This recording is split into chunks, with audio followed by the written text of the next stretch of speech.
What's the latest, please?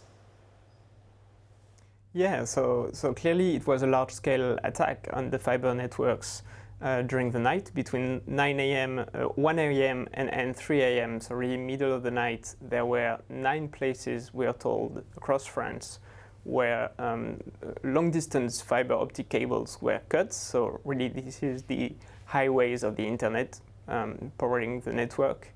And thanks to redundancies, there was no real impact, just a bit of latency for some customers.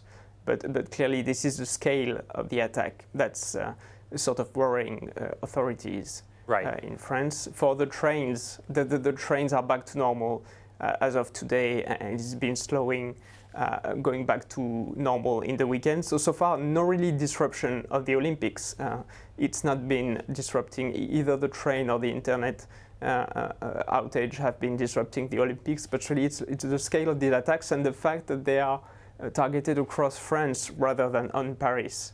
That is sort of interesting and surprising authorities. Benoit, the outstanding question, I suppose, is there a link between the rail nodes that were a victim of arson attacks last week and the cutting of fiber optic cables overnight? Is there any evidence that that is part of a wider and coordinated attack?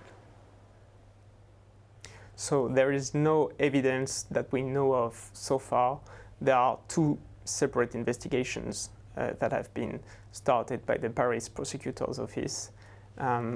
Clearly, what's similar is that there is a good level of intelligence on where exactly to act, especially on the train attacks. Like this really were important nodes in the network.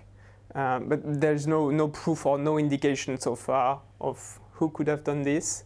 The Interior Minister this morning said they were advancing on this, but clearly there is no information of who could have done it and if there is a link between the 2 attacks. Away from the news headlines, it was a weekend where everyone watching the program was glued to their television. I really enjoyed the Rugby Sevens. Congratulations to France on an incredible performance. What's it like in Paris now, Benoit? What's the experience of being in the host city and host nation? It's a great atmosphere in Paris, clearly. Lots of Parisians have fled the city, but it's a lot of people from across France that are coming to see the events, and many tourists, of course. The weather is much better now, so that's great. Great locations all across the city. Like they've chosen to put the events location really in the middle of the city, and it turns out to be great. So far, transports in Paris are fine. There was no security incident, thankfully so far. So I would say all good for those visiting in Paris.